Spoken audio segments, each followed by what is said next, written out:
Yes, less than 48 hours to go in the 2025 AFL trade period. Still a lot of deals to be done, to say the least. The fact that pick 103 is the headline from day 6 of the trade period says a fair bit about what's been going on so far. Hello and welcome to the Fox Footy Podcast. Ben Waterworth with you alongside Ben Cotton, Max Lawton and the 1988 Brownlow medalists and pick 59 in the 1990 pre-season draft to Collingwood, Jared Healy. They were the days.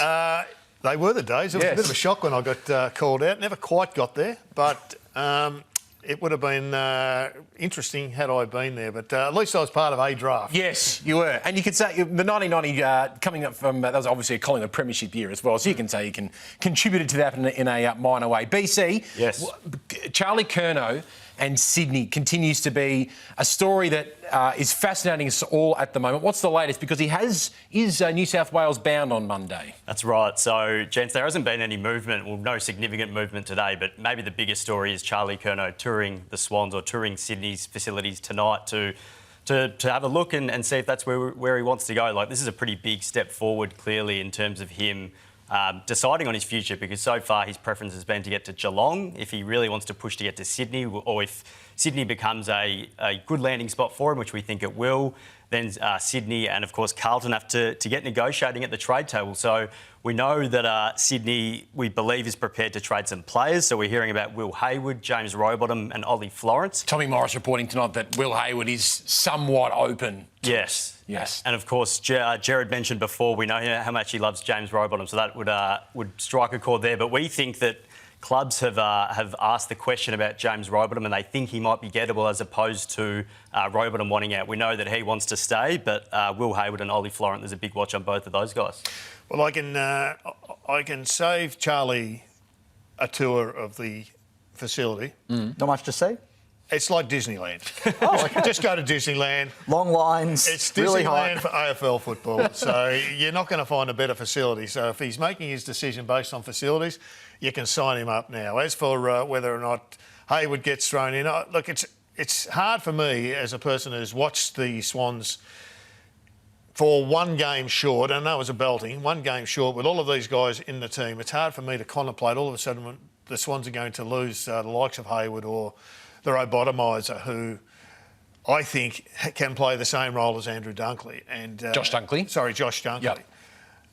And, you know, his best was better from a statistical perspective than Josh Dunkley's this year, best and fairest in a premiership season. So I know he lost his spot in the middle of the ground, in the middle of the season. He went forward and Angus Sheldrick got put back. Well, I'd say win your spot back in the middle. Go and Robotomise a few more. I wonder if that's more about teams looking at Rowbottom, losing his spot, and then thinking, well, if he's lost a spot, maybe he'd be more willing to come to us, he'd be more gettable because he's out of that midfield mix, which he presumably wants to play in. Yeah, and I think there's also, to Jared's point, I think there's a bit of a salary cap aspect to this as well. Like, if you bring in Charlie Curnow, you're bringing in a 7-figure salary, and clearly something might have to give because Sydney has re-signed a lot of their big guns, Will Hayward among those, this time last year. So maybe that might also be an aspect of it. So we think right now that Sydney, the Herald Sun reporting tonight that Sydney is going to offer a package of 2 first-round picks, being this year's first rounder, which is number 11, next year's first, and then potentially Will Hayward, maybe an Ollie Florent in there as well. That sounds about right, doesn't it? Roughly for a Curnow. That's the most realistic deal I've certainly heard. Two players and 2 first-rounders. Well, you don't need... Florent, maybe not so much. 1 and the 2 first-round picks. If Florent, wasn't there talk about him being worth a future second, maybe even a separate deal? So maybe not necessarily, it could be a 3-team deal. Well, there's no question that the Swans are a far better side with Charlie coming out of the goal square. It begs a question, what happens to the other talls? I mean, they're going to be fighting for various positions. Maybe they'll try McDonald down in the back half. I'm not quite sure. I think that needs to happen. They trialled it a couple of years ago. He got injured, didn't play a game last year. So potentially that's on the table, but they've got another couple of tools that they've got to squeeze in. Charlie is a top ender, but you only have to look as far as the grand final this year to realise you don't need a top ender out of the goal square to win. Out of the 30 goals kicked in the grand final, 1 of them came from a key forward for Brisbane. And I think it would be nice to see Sydney doing something because they've had, last year particularly, was basically a silent trade period. But I think we're all assuming they're going to be good next year anyway. Well, you always talk about the potential prospect of a team going from the bottom 10 to the top 4. And I think considering how the Swans played in the back half of the 2025 season, they'd be a popular tip to do the same thing next year. They perfectly fit the profile. There's one a year, every year for over a decade now. We had two this year with Adelaide, with Collingwood certainly jumping in, Adelaide finally getting all the way in there. Collingwood made more sense with the profile of these teams that have struggled for only 1 year and bounced straight back in. And Sydney's makes all the sense in the world because they had all their injuries. We know there were two completely different teams. The second half of the year, they were effectively as good as the top 9 and got close to beating a few of those teams. Yeah, the game against Brisbane with about 3 rounds to go, when they started to handball a lot more, that to me showed that the Swans' A-grade game is still there. It needed to be changed a little bit, and I think they're a bit doer, a little bit slow, a little bit kick happy. Yep. And then when they added the handball, then I thought they were going to play some finals type footy. There's no question that handball is a huge part of the mix now, and if you can't handball, you're not winning a flag. And we know they're a different team with Errol Goulden in it. Like, they just look like a different team, and that's a player that, well, those top-end guys are the ones that Carlton was originally asking for. That was probably a bit unrealistic the whole way through, but these Will Hayward, James Rowbottom, Ollie Florent types are the ones that seem more realistic, more gettable. So a lot of the integral players sticking around at Sydney. From a Melbourne perspective, though, key members of their premiership a couple of years ago on the way out. We know about Christian Petrarca and Clayton Oliver. One thing we just wanted to raise, though, is Stephen May, who we know prior to the trade period, reports came out that he had been encouraged to look at his options. It's gone very, very quiet, though, as we head towards the deadline. Yeah, I think there's just no real serious suitors. I mean, the first two clubs that people thought of or looked to was the Western Bulldogs and Collingwood. Of course, the two clubs that missed out on Jack Silvani after St Kilda swooped in at the last minute, or allegedly. But we know that the Bulldogs aren't keen or won't pursue him. And Collingwood, I think, did a bit more background work and had a look at it, but they're also not going to pursue him. So the list of suitors has certainly not even thinned. We don't even know if there was a real list of suitors. What's his money? Is he 7s or 8s? I think it's in the 8 range. It'd be up there. Like, when he signed that last year, he was one of the best defenders in the game, premiership defender and the rest of it. So, but he did drop off maybe a little bit in 2025, Stephen May? A lot. Yeah.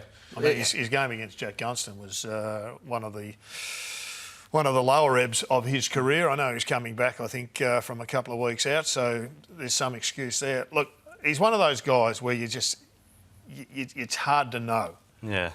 But his potential upside is, if you can get him at the right price, then I'd be chasing him. Surely, if the Bulldogs aren't willing to chase him, that either says that they have intel that says he's not going to be any good next year, or that they think they're good enough with Connor Buderick being their lone addition to their back six, which doesn't seem like an enormous game-changing. No, and it's going to be up to the player himself to change that intel, to go to people and say, well, I'll take this, but if I finish in the top 10 and the best and fairest, I want this.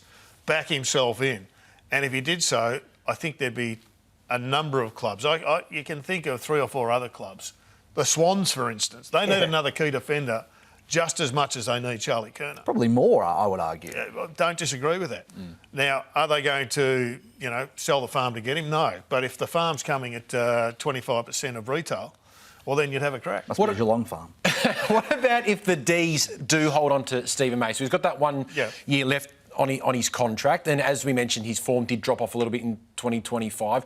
What's the balance and how do they use him in 2026, considering his age, considering that output drop off in 2025? I don't think you can consider age, outside of maybe saying, well, we're going to play 18 games instead of every game. We're going to manage it to a degree. But other than that, you've got to front up. You're an AFL player. Yep. Nobody takes consideration of your age when you're out on the ground. Stephen May has to turn up fitter than he's ever turned up. And I know that's difficult, but that's what all the great players do when they get to 30 years of age. They train harder, they get better, and they commit to a level they couldn't even consider possible at 25 years of age. And if he does that, turns up fit, drops some weight, changes whatever he needs to change to give himself the best chance, then he can return and he can get another year on his contract. I mean, at the moment, he's got 1 year left. He's got to demand it of Stephen King just through action. Talk is so cheap at this time of the year. It's all about action. It's clearly a new era at Melbourne that Stephen King is going to be driving, right? Like, clearly he's come in and it's been a pretty bold approach. Like, Clayton Oliver basically been shown the door, being very much more open to Christian Petrarca trades than this time last year, Stephen May. So, yeah, you hope that he would buy into that and realise this is a new era and a new coach, and what maybe was accepted in the past won't be accepted moving forward. So you mentioned a new era. In terms of the centre bounce attendance percentages this year, Jared, we had obviously Max Gawn at the top, then Clayton Oliver, 72% of his game time was in the centre bounce. Yep. Petrarca was 66, only Pickett and Viney in between those two at 69%. Then we go down to Rivers at 19%, Windsor 12, Langford 10, Sparrow 6. You take Oliver and Petrarca out of your centre bounce crew there, almost a permanent centre bounce crew. There's a lot of room there for role changes of the likes of Rivers, Windsor, Langford, Sparrow. Are those the kind of players that get that centre bounce time a bit more next year? Yeah, we saw that late in the season when they started to experiment. Rivers did quite well. Langford went in and out. I mean, the numbers will show you that Melbourne's centre bounce work needed some improvement through the season. And whilst they got it better at the end of the season, it's not as if they were knocking him out of the park. So I think it's time that Melbourne experimented. They've got Viney, who's going to be a mainstay there. He may take that role as a tagger that we've seen popularised again this season. But they have got some good young kids, but, you know, they're losing two generational talents that led Melbourne to a flag. So there's going to be a gap there. It's almost weird that they didn't give those young guys more time this year. Like, Windsor only went in late in the season, had a few games and then got injured, so he didn't play there anymore. So you would have thought they would have used last year as more of a trial season. Yeah, I like the concept of Stephen King needing to reinvent the midfield, though, because so much of a knock of Simon Goodwin's tenure towards the end was that he needed to look past Petrarca, Oliver, etc. So this actually forces the new coach's hand to make change, to find new pieces for better or worse. 12 months is a long time in footy, though, isn't it? I mean, Brad Green demanding that Oliver stay. Yeah. And there was a first rounder on the table. There was $1 million of the salary on the table, and all of a sudden he's gone for peanuts and a bit of salt in the chip, or not, peanuts and a couple of corn chips. Well, imagine if Adelaide had done the old Harry Petty, Riley Thorpe swap back a few years ago as well. A couple of quick ones there, Jared. From a player movement perspective, should free agency compensation be abolished, or should the formula be tweaked? Should the herbs and spices be seasoned a bit differently? I wouldn't just keep it to the free agency. I think the whole talent pathways need a major review. Right. I think Greg Swan should spend 12 months on it and, you know, reimagine the draft. Maybe you get 2 picks if you're down the bottom rather than having to West Coast to come cap in hand for some sort of some sort of special deal. 2 picks for the first 4 or 5, the bottom 4 or 5 picks. Maybe the top 4 clubs can't get free agents. I mean, there's all manner of things that need to be done. You know, the question mark on NGAs is always a bugbear of mine. Yes. You know, father-son seems to have a lot of support at clubs, so I don't think that's going anywhere anytime soon. But a lot of work needs to be done on talent pathways and how clubs access talent. What about the power of clubs? Because we've seen, the power of players, because we've seen that players have got more power than ever at the moment. The 3 biggest stars of the trade period, Petrarca, Curnow, Merritt, are all under contract, and yet they're all searching for new homes. Do we need a shift? Is there a way to shift power more to the club's favour? Because we're also saying they can't trade players against their will, or without consent, rather. Does there need to be some sort of shift to give clubs more power? And if so, how do you think that could play out? Well, the clubs could just demand that they stay. And that's quite simple. You know, I see this business about it's the full Americanisation of the game. Let's get excited about it. I'm not excited about it.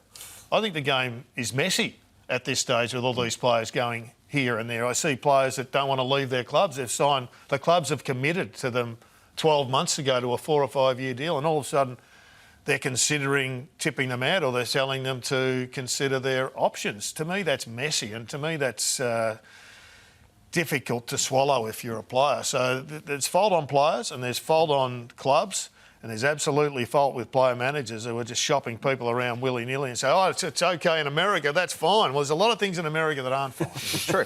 The clubs are always talking about both sides of their mouths anyway. They're always saying that, oh no, he's contracted, we wouldn't possibly consider dealing him, but it's a player from another club. Oh yeah, no, he wants to get to us, come on, let's be reasonable here. That's right. So it's all hypocritical, of course. Yeah. What's the ideal length for the trade period? Because we've got to day 6 and we're talking about pick 103 being the centre. Oh, the longer the better. Longer the better. Just keep on punching it out. Keeps you guys busy. And it does. God. Look, the deals get done, but sometimes it does take time.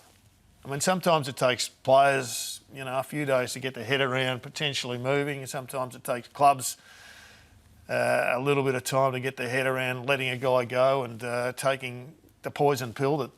But to get something, you've got to give something. Yep. So I'm not sure how long it goes. What's it go for now? It's shortened now. It's now 9 days. And it used to be 2 weeks. Yep. And the deals still get done in the last 30 seconds in Mackie time. You have sports where you can have months of trading and then everything still gets done on the final day. That's it's right. always going to happen on the final day regardless. Doesn't matter how short or long you make it. That is the end of the first segment here on the Fox Footy Podcast. Jared, thanks for sticking around. No worries. Much appreciated. Been fun. Coming up after this, fair or farce? And now on the Fox Footy Podcast, another strong edition of Australia's favourite segment, Fair or Farce. It's time for Australia's favourite segment, Fair or Farce, jam-packed as always, BC, starting with you. Yep. If it wasn't already, the Zach Merrett scenario could get real ugly, fair or farce? That is fair. I think ugly from a trade standpoint and maybe even Merrett going back to Essendon. I think this is the most likely deal to fall over. You reckon? I think more than so. Curnow? I think so, because the complicated thing with this is that Gold Coast has got the assets to get Petrarca. It's just nutting out the deal. And Sydney has clearly is prepared to go to great lengths to get Charlie Curnow. They're talking about players. They've got some good picks, etc. But Essendon and Hawthorn, not only are they not even talking at the moment, but I think there's the other challenging aspect is that the management side of things, Ben, is that Zach Merrett's manager, if he was to try to negotiate a deal with Hawthorn, he would have to get some Hawthorn players involved. And so far, they haven't had any luck, or there's been no players mentioned in those trades. So I reported earlier today that Cam McKenzie, I don't think, is on the trade table. His management has said that he's not available, basically. They're not even taking calls for him. So Mitch Lewis is another name that's been thrown up. We don't know if he's available or not. So I just think that it's a complicated one when you are dealing with crossover of management groups and stuff, whereas a lot of those Sydney guys that we talked about earlier, Haywood, Florent, Curnow, they're all managed by Paul Connors or Connors Management. Yep. So there's just a lot of layers to it, but I think that's an interesting element that some people might not be as aware of that aren't as involved in the trade space. So it could get ugly, but there is 48 hours to go. Who knows if something else could unlock the deal? Is there a third club? I'm not too sure, but I just think it's going to be really hard to make both teams shake hands, especially because I'm not sure if Hawthorn's really ready to go all in. So when you mention the importance of the management in this situation and how Hawthorn and Essendon haven't really spoken yet, any Merrett deal conversations from an Essendon perspective and a Hawthorn perspective, it's Essendon and the manager and Hawthorn and the manager. It's not the two together. Yeah, the two clubs together. Certainly in bigger profile moves like this, we know Tom Petroro, Zach Merrett's manager, has basically been the person trying to orchestrate this deal because he has to do all the background work out what Hawthorn could give up, work out potentially what Essendon's willing to receive. And so far, Essendon has said that they're not even willing to trade him or listen to trade offers. Of course, that could change. They may have a plan all along to deadline day. We'll start talking. But clearly the managers have a big role to play in nutting out those finer details. Maxi, this is, I know, been a bugbears of yours on Monday. It feels like some AFL draft picks are just made up out of nowhere. Fair or farce? Will Brodie. Yes.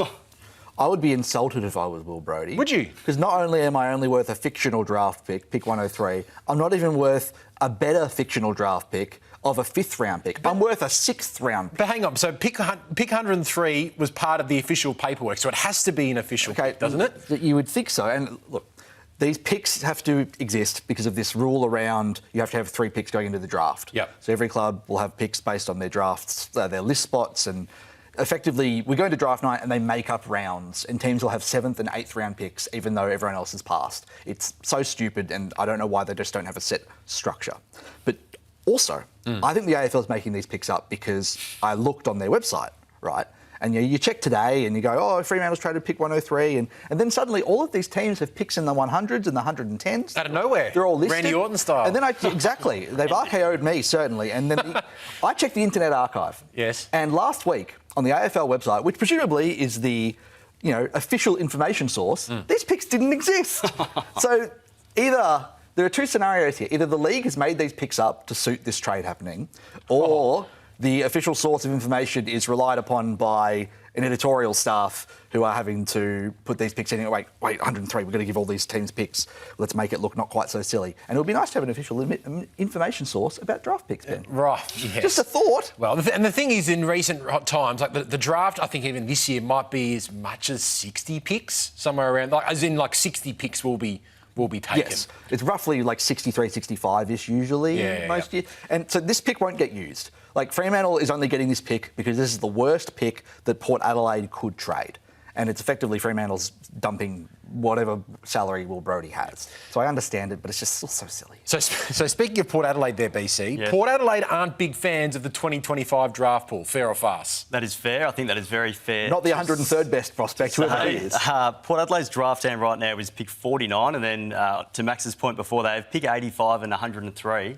Very hot spots of Not success anymore. rate in previous drafts. But I think the Port stuff, I think it's twofold. I think, one, that they don't particularly like this draft. And you reported about this a little earlier on, didn't you? Yeah, that's right. I reported a month ago that that they were potentially prepared to not have a single draft pick at all in this draft, which I'm not even sure if that's been done before, and I think that is still on the cards. Just watch that space with their pick 49. That could find its way elsewhere over the next 48 hours, and then they would effectively upgrade rookie spots instead of using draft picks. Yeah. But I think it's twofold. It's one that they don't like this draft that much, and this has been dating back to last year when they made the Dan Houston trade with Gold Coast and Collingwood. And then, of course, they want assets in next year's draft when Dougie Cochran, who's not yet officially linked to them with NGA, there's still some background work that the AFL is doing, but we think that he's going to be linked to Port as an NGA guy. So. And for context, he's probably the number one prospect in next year's draft. And his name is Dougie. Yeah, and his name is Dougie. Which is very good. Yes. Yes. So teach me how to Dougie wants to get... Well, Port Adelaide wants him. And then they also have a few guys in the father-son and academies in the year after as well. So effectively, they just want to keep pushing back picks to maximise those drafts where they have highly rated guys. And we know that under the proposed AFL changes, it's going to be harder than ever to get these players in. David Roden's son, Stephen Salopek's son, the two to watch in a couple of years' time. Maxi, Jai Simpkin is worth 2 first-round picks. Fair or farce? No, farce. I'm on Collingwood's side for once. Huge. Which is exciting. It's a rarity. Face change. Oh, yeah, face turn for me. Face turn. Yeah, that's right. Thank you. That's pro wrestling. We'll talk about that later. Look back at the players who've actually gone for 2 first-round picks recently.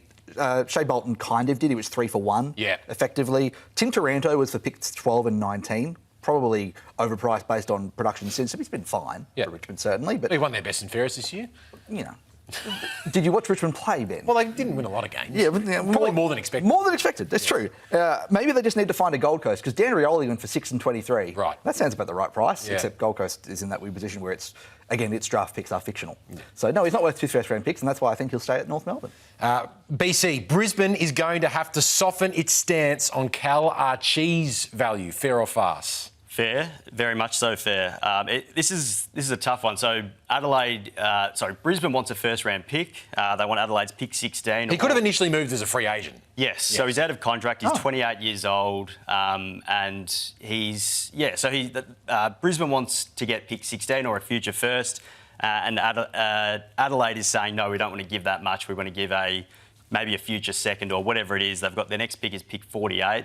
I think it's probably his value probably falls somewhere in the middle. So then it's either trade a future second-round pick or Adelaide maybe just needs to get creative. I can understand how Brisbane values him highly. Like, he's a 2-time premiership player. His 24 final series was pretty impressive. This past one, not as much, but 2-time premiership player. He's built up some good credibility at the Lions, and Dom Ambrosio drafted him, so he clearly rates him. And now, I'm not sure how this gets done. I think the easiest solution is maybe a future second-round pick, unless Adelaide somehow rejingles that draft hand that they've... No, he's not worth a first-round pick this year, even if it's a late pick in a particularly weak draft. But the gap between pick 16 and a future second is pretty large. Yeah, and if we think Adelaide's going to be any good. Yes, and looking at both clubs' hands, they've both got heaps of picks to play with. So I just wonder if this could be a case of one of those ridiculous trades we see where there's about 3 or 4 picks involved, a couple of Brisbane moves ahead with X and Y, and it sort of just feels irrelevant at the end. But we know how much clubs love to win trades, or at least feel like they're winning. What's Brisbane's second pick after I know they've got early ones. They've got to match the bid for Annabelle. Annabelle, yep. What have they got? Yeah, so they've got 17, 23 and 44. So, again... If let's say Adelaide gives pick 16 and they get back 23. Yeah, and then the future second as well. Yeah. That seems reasonable. I think so. And Maxi, one just beyond footy, just to appease our WWE fans out there. Australian WWE fans were disgracefully disrespectful to the USA in Perth. Fair or farce? What a night it was at 11 p.m. East Coast time as Crown Jewel Perth was held. because the Perth government loves spending money to get people to go and do events in WA. Very late, even like by Perth standards. Normally everyone is in bed by that time. You're fast asleep by then, Ben. No, but the crowd was not asleep. The crowd was electric. Yes, and they were booing the American anthem at the top of that show, which was an interesting thing. I think that's fair enough. Speaking of face turns, I think America's undergone a bit of a heel turn over the last year or so. So it's probably fair enough. It's just weird to go overseas. Like, if we played... OK, to be fair, when we played China games... Yes. Which we all loved, obviously. Yes. Well, let's bring them back. What at Lake Gold Coast? Did they play the Australian anthem before Port Gold Coast at Jiangwan Stadium in Shanghai? Maybe. So maybe the Chinese fans booed us, and that's why they haven't gone back. And Koshi was upset. They did play the national anthem before the NBL, Pelicans v Melbourne, Southeast Melbourne Phoenix, but they did both national anthems. America does that because America is weird and does the anthem at every single sporting event. They do? Imagine if we had to do that before every AFL game. Well, it's St Kilda North here, Sunday 4:40 at Marvel. Let's do the anthem. Very patriotic country. Yes, it is very patriotic country. It was a little bit jarring, it has to say the least, and it's set tongues wagging over in the US. That is the end of the Fox Footy podcast. We'll have a couple more over the next coming weeks as we lead up towards the draft. But in the meantime, and ahead of deadline day, keep clicking back to foxfooty.com.au.